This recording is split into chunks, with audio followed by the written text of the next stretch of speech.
Everyone, I need some respect real quick. Turn around and face the flag.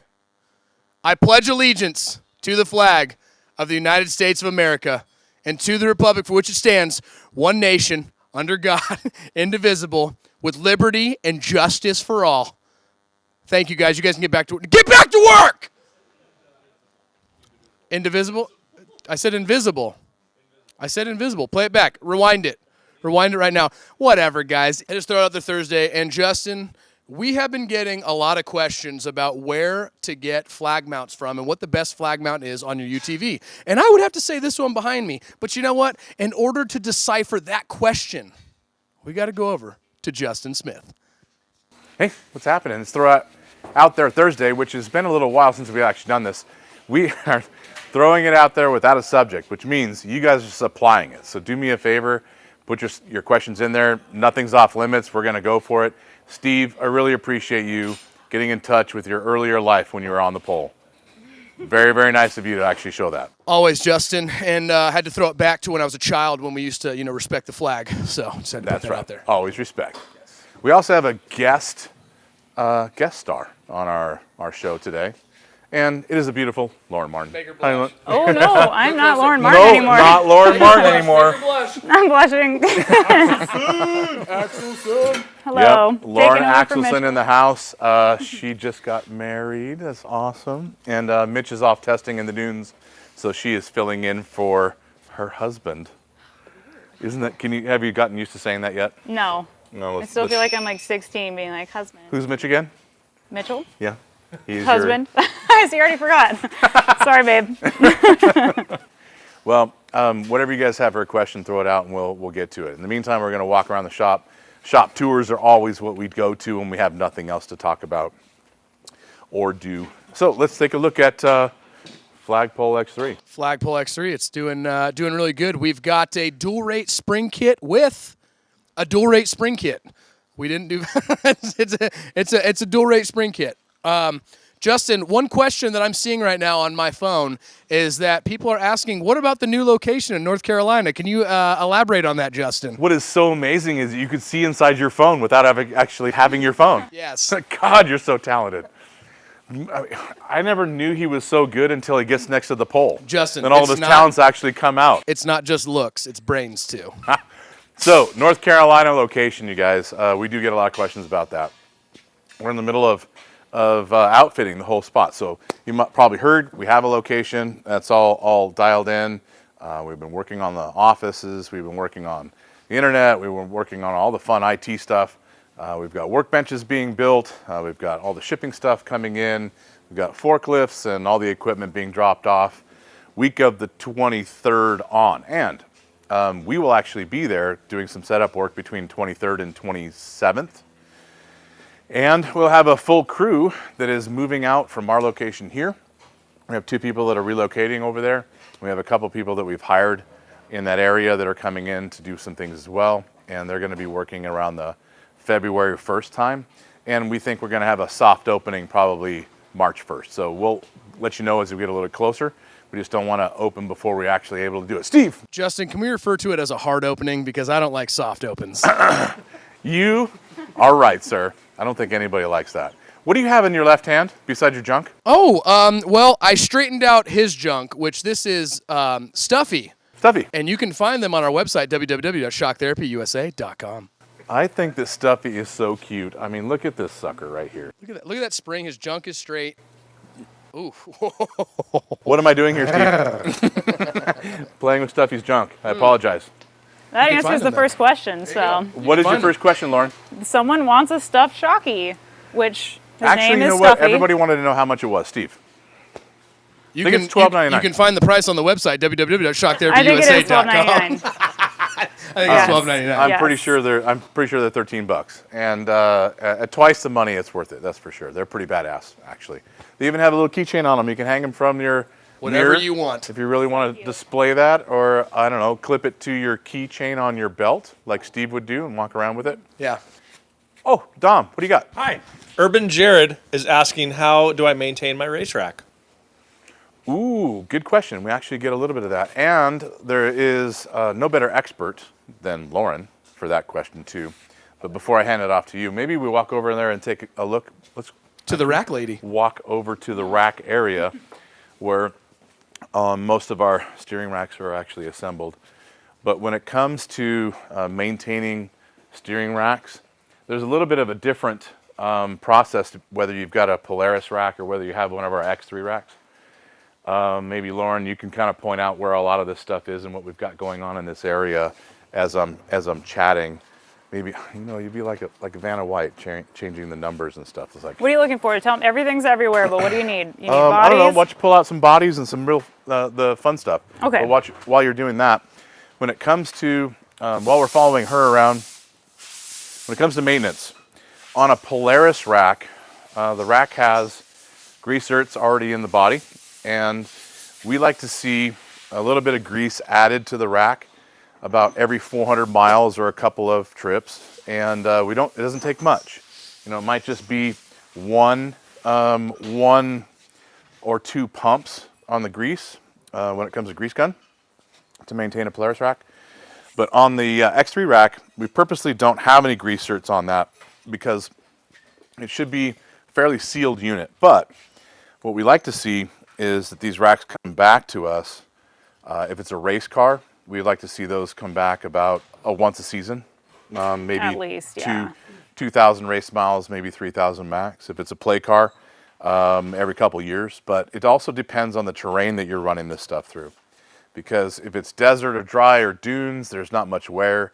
If you're racing, there's a lot more wear. If you're on the East Coast and you've got salt conditions, or you're in the mud all the time, or the rack is underwater all the time, then you're going to have more maintenance with that. And when it comes to an X3, you might be able to pump some grease into it and force any of the dirt that's made its way in through the Centerlink area out. And we'll actually have some videos about how to do that in the future. But maintenance is pretty short, not very much to do, but as long as you take a look at it, if it starts to get any kind of play, send it to us. We're really good about knocking that stuff out quick because we like to see what's going on.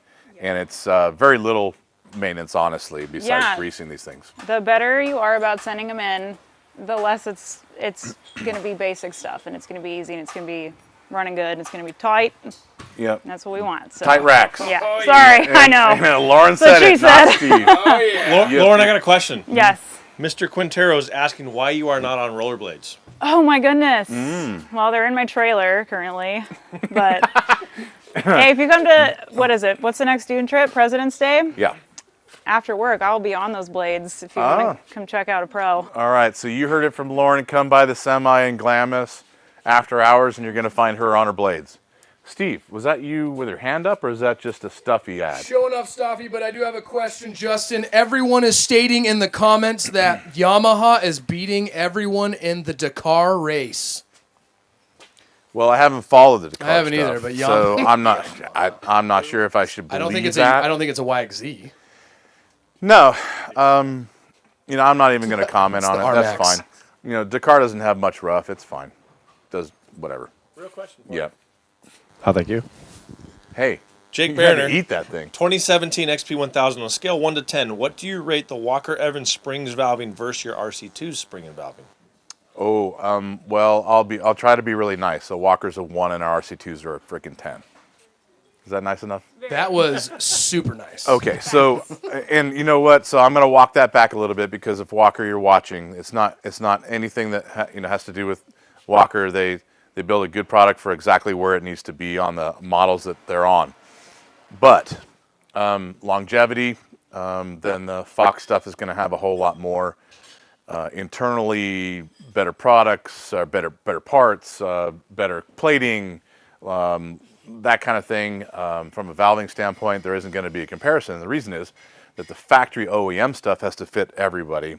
And when it comes to the RC2 stuff that we're going to offer, it's going to come with our tune, which is going to be specific to you.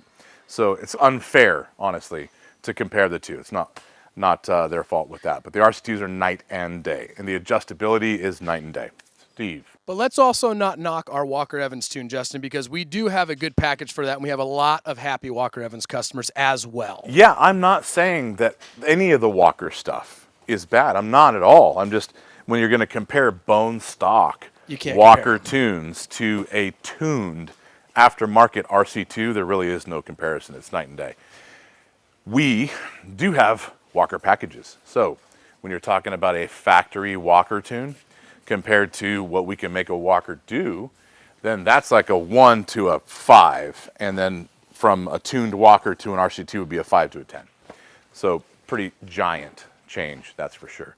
Dom, you had a question, I think, as we're walking around the shop. Will we be in Glamis this weekend? People are asking. You should answer that. The answer is no for installs, but we will be there with the merch trailer. So come by the trailer, do some bags. They're right in front. If you make one first try, you might get a shirt. Talk to Jake. As in cornhole. Cornhole so bags. You can win prizes.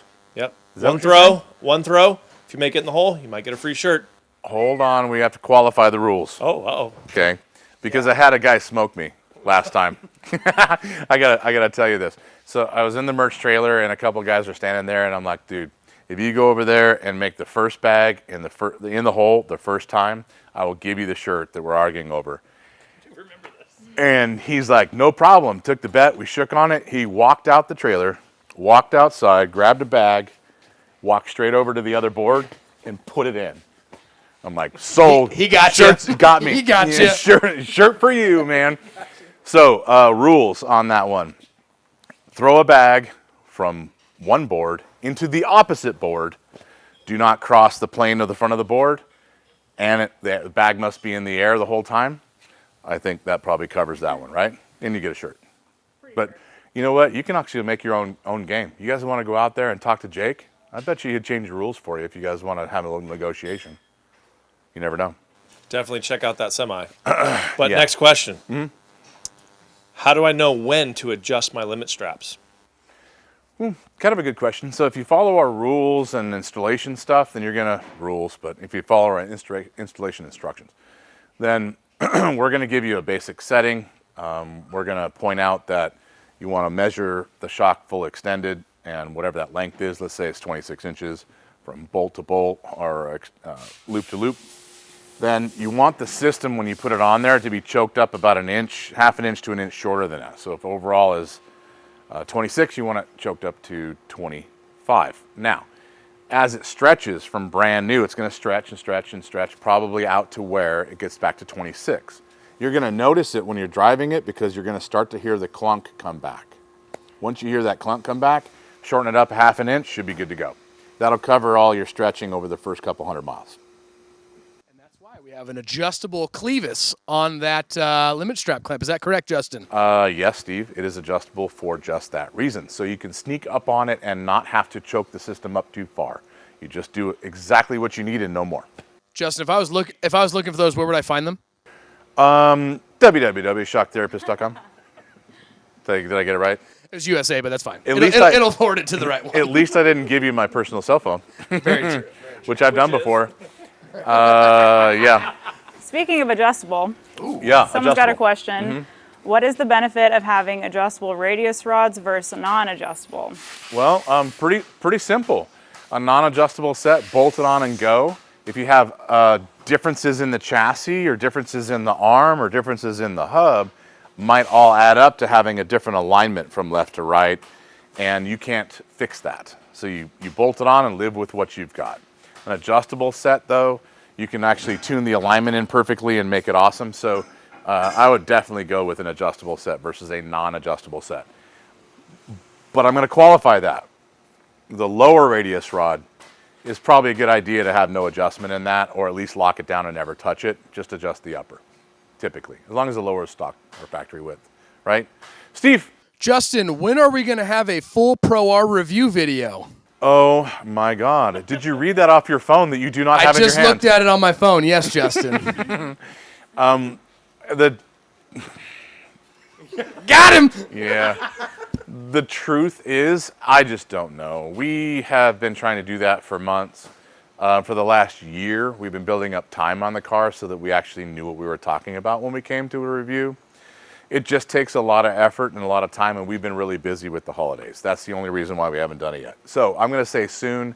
And you know what? Josh behind the camera, remind me. This needs to be put on the calendar. It's going to be a ton of time for you guys. Let's get this done in the next, say, like 30 days. Dom. Another question from Mr. Urban Jared. Mm-hmm. Urban Jared, how often should I rebuild my shocks? Mm-hmm. And can I send my Ford Raptor shocks in to be rebuilt? Excellent question. I think that Steve is dying to answer that one. Justin, you are correct. I am dying to answer this question.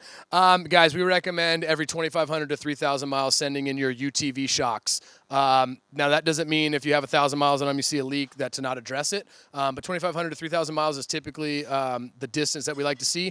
And then on a Ford Raptor shock, it's every 30,000 or so that you would recommend getting rebuilt. If you're driving if you're driving it on the street and it's just seen asphalt, then 30,000 miles or so. If you're a little bit of street and you're in the dirt too, then maybe limit that down to 15 to 20,000 miles. If you really hammer on the thing and use it as a pre-runner for races, then you're going to want to see that thing about 5 to 10,000 miles for sure. So just depends on how you abuse it. But if you got some leaks, if you have pitted shafts that might be causing the leak, if you've got worn out reservoir bodies or anything else that's on the thing, then you want to bring it in as well. We will be actually slowly over the period of the next quarter to 2 quarters, ramping up all of our truck service. So you're going to see a lot of packages from us for Raptors, Toyotas, Jeeps, anything that comes with a factory Fox on it. We'll have a lot of stuff for you to choose from when it comes to service, options, and upgrades.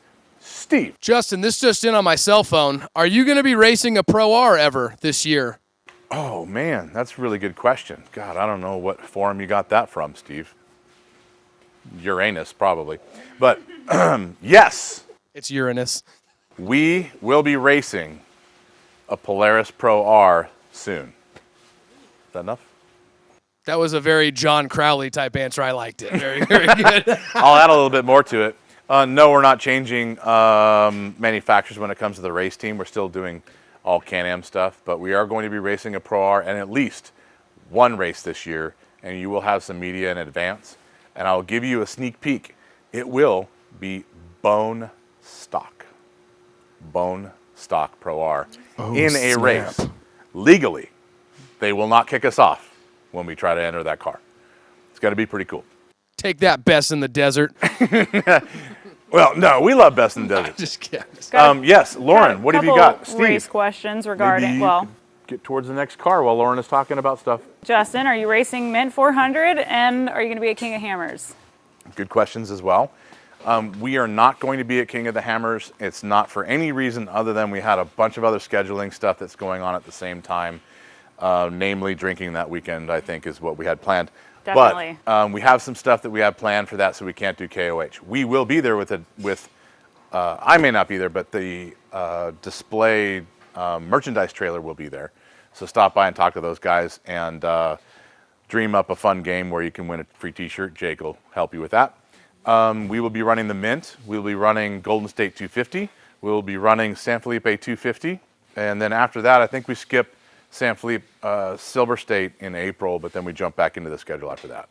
So we're kind of bouncing around a little bit. There's all kinds of stuff. Steve, tell us about what this car is getting. Justin, what this car is getting is getting a spring kit and a valve package. Now, what that valve package is, this specifically Dunes. I know he's got dirt tires, but that does not matter because he didn't want to drive it on the street with Dune tires. He is also getting, that is not ours, Justin, so let's not promote that.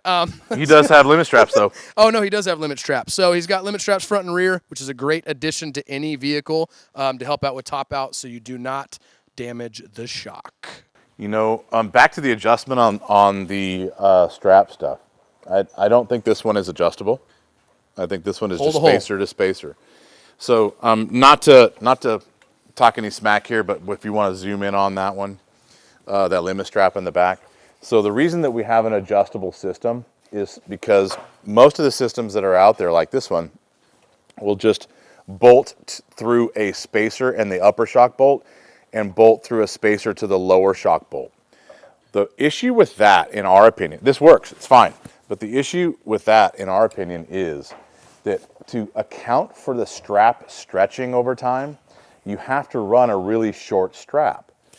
And that can choke the suspension up quite a bit, as much as an inch or two. And that's not the best thing in the world. So we, through the adjustable clevis in our kit, want to make sure that you only choke the system up a very small amount, 1/4 inch to 1/2 inch, after it's stretched. At least the adjustability allows you to do that, and it's not going to lose any travel that you're going to feel.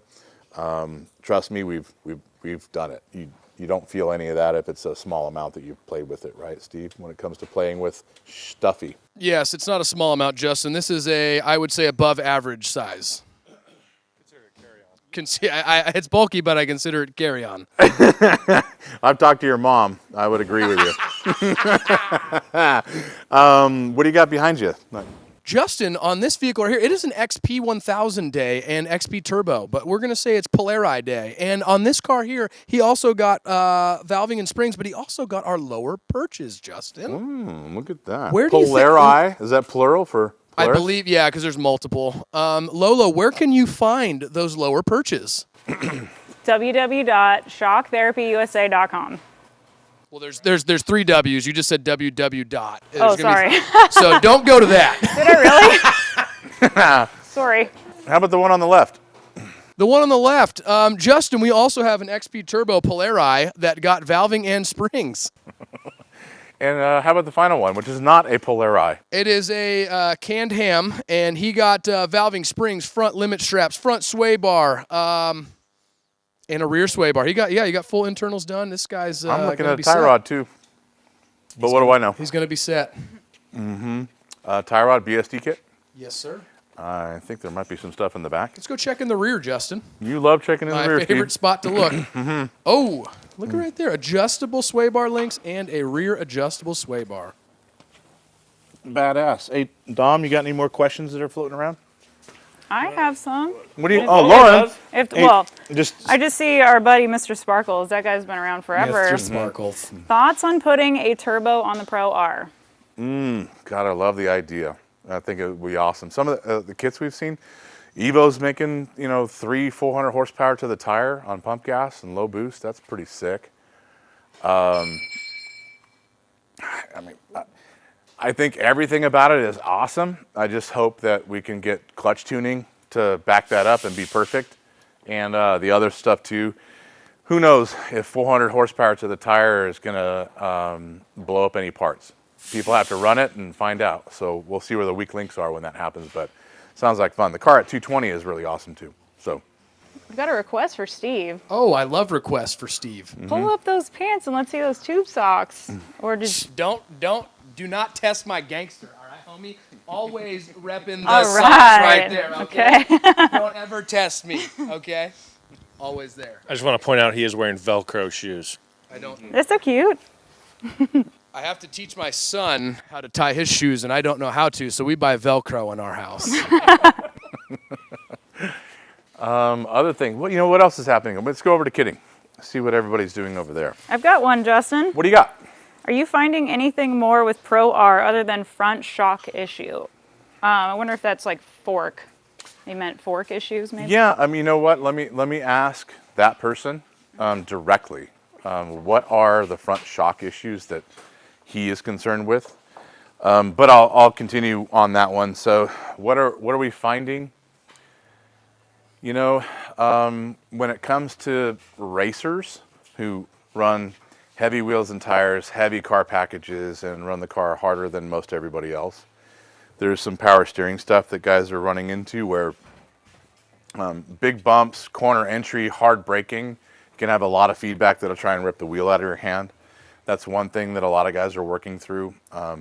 We're heavily investigating that and trying to come up with things that might cure it, especially on all of our cars. The typical toe link is number one on the list because the factory adjustable rear bolt adjustment, it comes loose. Radius rods, we've bent a couple uppers, but we're really running our stuff hard with 35s and a lot of weight on the car, so that might be a little bit unfair to say that. Other than that, I've got almost 3,000 miles on my Pro R. Hard miles. Hard. They are all soft. Like literally, they're all Baja except for maybe 500 miles in the dunes, and all Baja miles are with a 35-inch tire and a ton of weight on the car. All Baja miles are on race course, run hard, run at basically race pace. In the dunes, we're looking for video, so it's basically the whoops pounded, the hill pounded. It's duning as hard as you can. It's finding jumps to go air it out. That car has put up with everything. We really haven't had any issues with it. As a matter of fact, with all those miles, we're on the same clutch and we're on the same belt that I bought that car with. We have not changed a belt. The 2 belts that are in it for spares are getting old and hard from being out in the sun, for a year and a half. So I'm really impressed with it. We do prep the car quite a bit, meaning that we look at everything, but we just don't find much to change. So we smoked an axle last pre-run, but it was not the axle's fault. We actually got a branch kicked up in the rear and it cut the boot, and we knew it was a branch because when we took the splayed boot apart, inside the CV was a piece of wood. So we knew it was something that kicked up into it, and we faked a boot with cellophane. We bought a boot at the hardware store, the Mexico version of Napa, whatever it was. It was a generic boot. It was like for a Honda Civic boot. We put that on there, and it ran another 500 pre-run miles, and finally it cracked, and we lost all the grease and completely welded it together. But that wasn't, a CV or axle fault. That's just whatever, normal stuff. I think took a beating. So I like it a lot. What do you got, Dom? For a KRX spring kit, what is the reasoning for flipping the spring divider? Well, there's a lot of reasons, but on a KRX, it has a stainless steel body liner on it to stop body wear, which is what you're going to start seeing on a lot of the OEM UTVs coming out in the future. The reason is that body wear from a spring divider on a stock spring kit or aftermarket spring kit occurs, period. Everything gets worn. It just depends on the environment that gets between the divider and the body. And so if anybody wants to say that their spring kits don't have body wear, they're an absolute liar, or they haven't had their spring kits out long enough to find out. That, and the OEMs would like to try and cure that issue with factory springs in the future. So the stainless liner on a KRX makes it so that you can't run the crossover ring far enough down the body to get a dual rate spring kit to activate on the crossover and negate the upper spring and get into the lower spring rate. So since you can't lower it far enough, if you take the divider and flip it over, the divider is high enough to engage it early. That allows you to have an adjustable dual rate system. Flipping the divider is not new. That's been around for years. Talk to any racer 25 years ago, that got done on trucks and class 1s and 12s and 16s forever. It's an adjustability thing, so you can flip it and use it any way you want. Just so happens that the KRX specifically does not have the room to run the crossover down low enough unless you flip the divider. Steve. No, I was gonna say, and the KRX is not the only kit we do it on. We do it on the RMAX, and we do it on a few other kits. So that is not the only kit that gets a divider flipped on it. Yep. Standard issue, man. Shock guys have been doing that forever. It's pretty easy to do and get some more adjustability. Let's go this way, as Dom is thinking about more questions to ask that might get me in trouble because I open my mouth and talk smack for a second. Can't wait. I got a question. What do you got? A gentleman is looking for new knuckles for his Can-Am. What do you think are the best ones for him to buy? Good question. So I would, if you've got an aftermarket set of arms that have uniball upper and lower, then I'd do a double shear knuckle from ZRP. If you cannot run a double shear, because maybe you've got a factory ball joint, run a factory style knuckle, then you've got also the ZRP first, and then possibly Tatum has a nice knuckle as well. Those would be the two that I would probably push first. We run ZRP on our race cars and all of our plate cars. Once we've worn out the stock one, then we run a ZRP in the stock position, stock placement, stock ball joint style, but the race cars are all double shear. So, Steve. Justin, on my cell phone again, this one just came in. Why would you not hard anodize the body? Of what? The shock, so it doesn't wear. There are a couple reasons. Some shocks actually do have hard anodized or type 3 anodizing on the body. It does not matter. Sand, gravel, and other things between the divider and the body are going to wear through that no matter what. It just takes a little bit longer, and I mean like just a couple 100 miles longer, and that's all. The other thing is typically like hard or type 3 anodizing doesn't put up with UV light very well, and they fade. So OEMs don't like the idea of having a shock go from black to gray earlier. And so a lot of the OEMs have rules when it comes to the shock manufacturing for them, where they're forcing them to run a specific anodizing and may not be hard. So there's a lot of stuff in play behind the scenes, and some of it has to do with UV, and some of it has to do with whatever works. If it doesn't help you very much, then they won't do it. It does cost more. Type 3 is more expensive. Steve with Stuffy. Justin, this one just in as well. Where can I get a cool shirt like that? Like this one right here? Like the one you are wearing? You cannot get these shirts. These are special edition. You have to work here. Special edition. Yeah, you have to work here, and you have to work here for a long time to get one of these. Also, we usually don't have any to give out, so that's another reason why not everybody has them. We don't do very many. We're thinking about doing more, though. It's consideration. Another question from Jared Urban. Are we going to be in Glamis for President's Day? The answer is correct. Yes, we are, and there is still appointments available. So call the number, book your appointment, get in line. Steve, how about that number? What's the number, Dommy? At 623-217-4959. You guys better get on that quick, otherwise you're not going to get a spot. And most of the spots are taken, and you're not going to have very much choice. So make it quick, otherwise you won't get it. Steve, just off your phone? Justin, this just in. What do you think about Bilstein coming out with UTV shocks? I think it's amazing. More shocks, more better, man. Let's let the party happen, and let's. We are actually going to be selling those. We've actually driven that package in King of the Hammers last year, so it's been 1 year ago that I got a chance to drive one of those. And at the time, they work really good. So I'm sure they've made them better since, and we're looking forward to being a dealer for all their products. And you can buy the shocks from us if you can't buy them direct from Bilstein. So keep that in mind. It's going to be awesome. They were some cool dudes. Met them out at the Sand Sports Show. They were really awesome. Got to talk with them. They have some cool stuff. Yes, absolutely. Lauren, what do you got? Looks like you got something important. I do. Any new upcoming products for the Pro R that you can talk about? Yeah, softball, home run, right? Dinger. Thank you very much, I don't get Lauren. it. Appreciate that. So, Okay, you're welcome. a little premature promotion on that. We have a full tie rod kit that's going to be coming out in the next 30 days or so. That tie rod kit will include an inner clevis that's geometrically correct and doesn't cause any extra bump steer. We have a tie rod, and then on the outside, we've got a custom outer uniball joint. So when I say uniball joint, normally we've just got rod ends on the outside. This is a little smaller than normal, right? But normally it's a rod end style. What we did and had to do is we designed our own rod end body that's got a bunch of angle in it and allows us to run a 3/4 inch uniball pressed in. So when we have a chance to show you the real stuff that's going to go into that kit, you'll be very impressed because it's extremely strong, geometrically correct, and it cycles through more travel than the stock vehicle has. So there's no way you can bind it, no matter what steering angle you've got and no matter where it sits through the travel. And we're done with testing. Dom actually had his hands full testing that with stock stuff once. It was glorious. What happened, Dom? Tell everybody.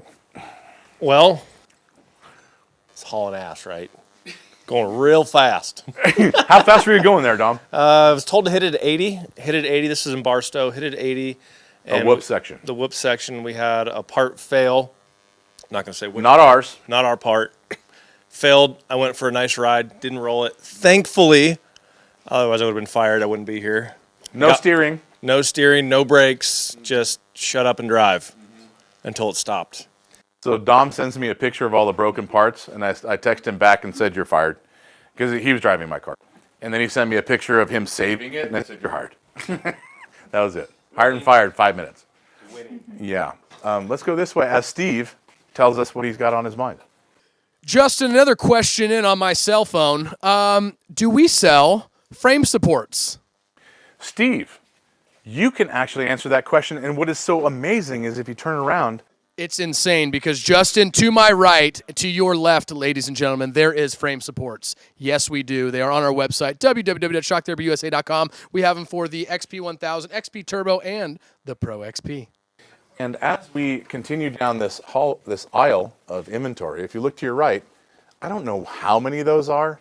My left, your That right. might be thousands of tie rods. I wonder what those fit. maybe we're gearing up for something being launched soon. Who knows? Oh. Stay tuned. Yes, as we continue farther down, it could be thousands more tie rods or radius rods. Who knows what could be coming? But clearly, somebody is getting ahead of it around here, right?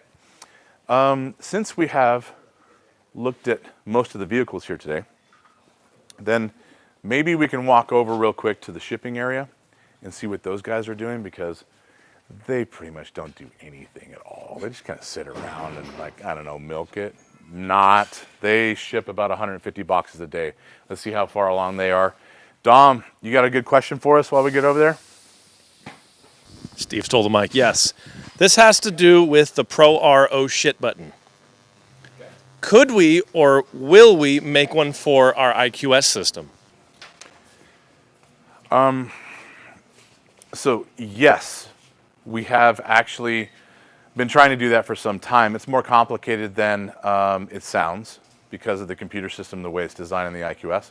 We have a upgraded IQS that's coming in the next few months. I don't know exactly when. You're trying. See, look at Dom. He's like, don't talk about that. Don't talk about. Okay, so let me walk that back.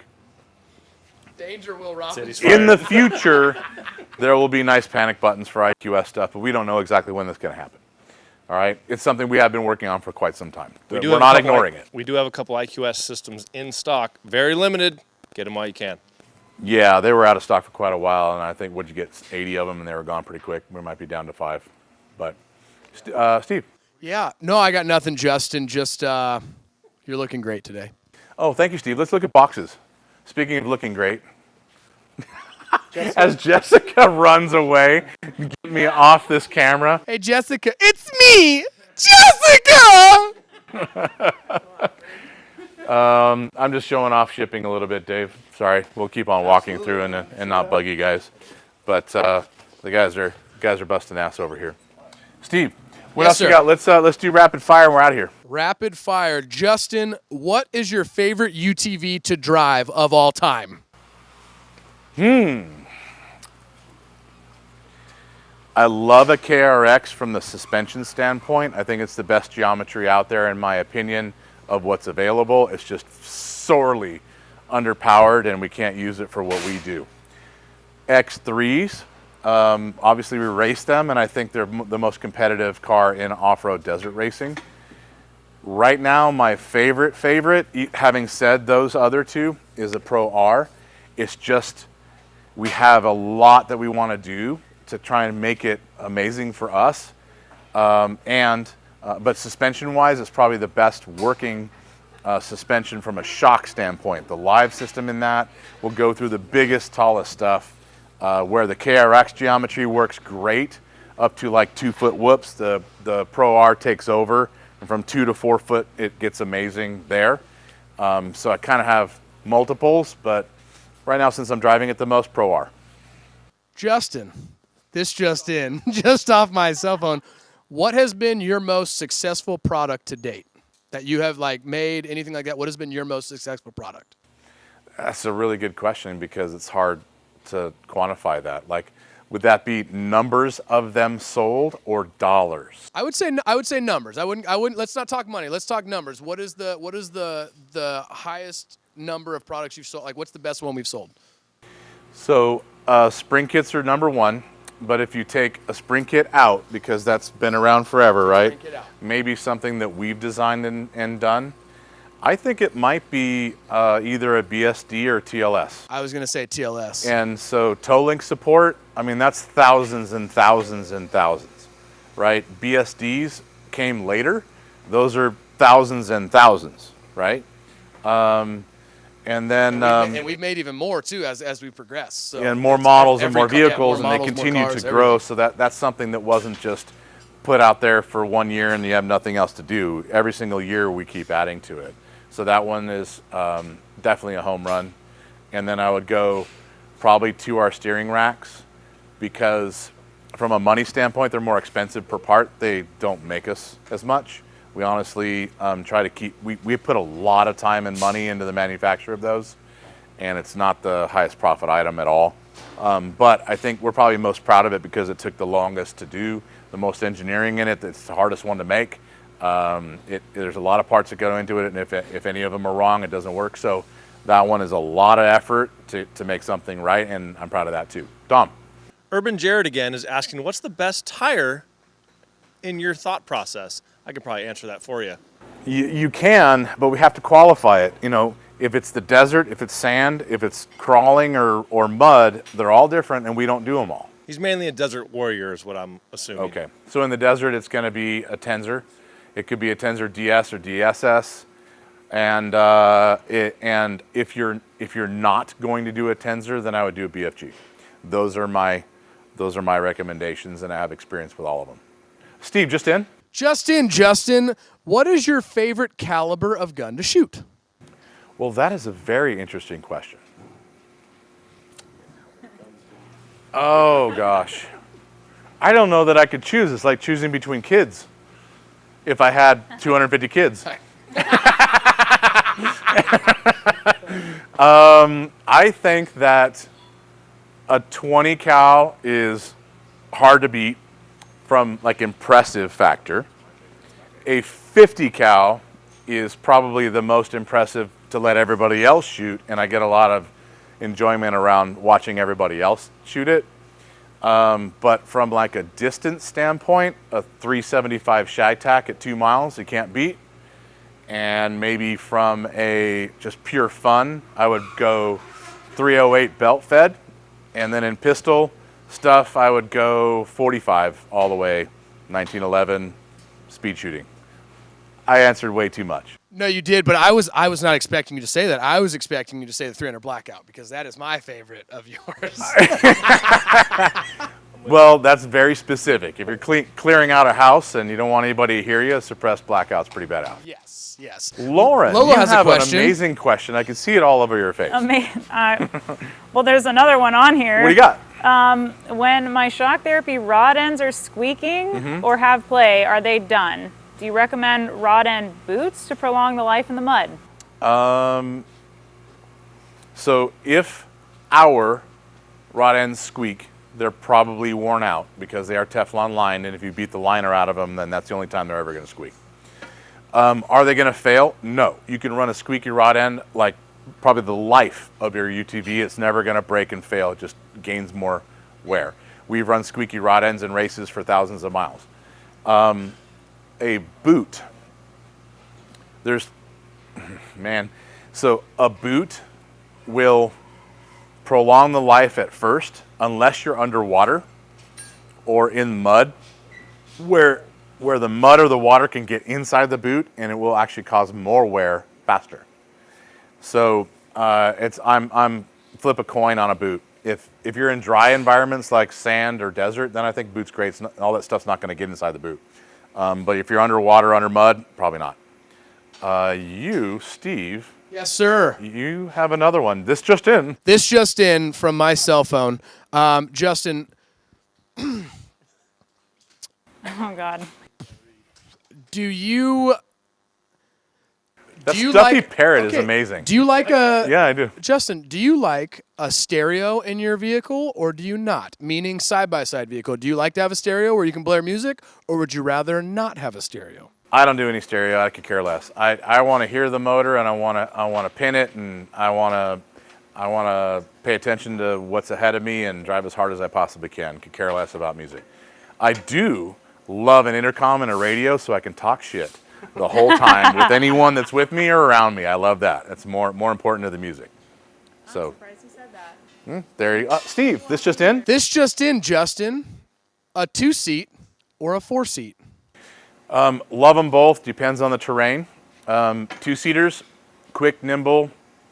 4-seater, great for whoops. The wheelbase helps when it comes to ride quality there. So if you're in whooped out terrain like Mexico, if you're in whooped out terrain where you just run whoops all day long, there's a ton of them in like Havasu and other places, then I would probably go for the wheelbase. But everywhere else I run a 2-seater, save the weight, get the nimble out of it, and go from there. Lauren, what do you have for a question? Do we have any more New Year's shirts? You can answer that. Yes, we do. What do you got? A bunch on the website. We have New Year's shirts, Justin. On the website. You got a couple hundred you have left over, right? I don't know about that I many. think there's about 50 left. All right, yeah, you guys better so get on it get then. 'em while 50 will they're here. get sold in about a day, Yeah. right? Dom, Parrot, Who do we recommend for clutch replacement? who? Who, what, why, where, when? Wow. I mean, the best shop in town for you, wherever your town's out, would be my suggestion. But I love KWI's products. I would probably run everything they have, or I would run it bone stock. All of the stuff that you have, replace bone stock. Those are my two favorites. One or the other. Depends on what you're up to. We race, personally, we race everything stock, but we do change it every race. So it just, depends. All right. Yes, Lauren. I've got a heavy life question here. Heavy life. Well, kind of. Right. If you weren't doing this, what else would you be doing? Wow. Sorry. Wow. Threw that one at you. Oh, what did Lars say? Lars's car. Yeah, I'd be working on his stuff probably. Wow. Sorry. Wow. That's a big question. Yeah.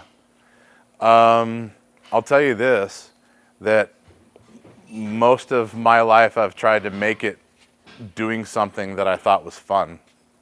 So whether it was drag racing and building chassis or aluminum stuff there, or horsepower, or building engines, whatever it was.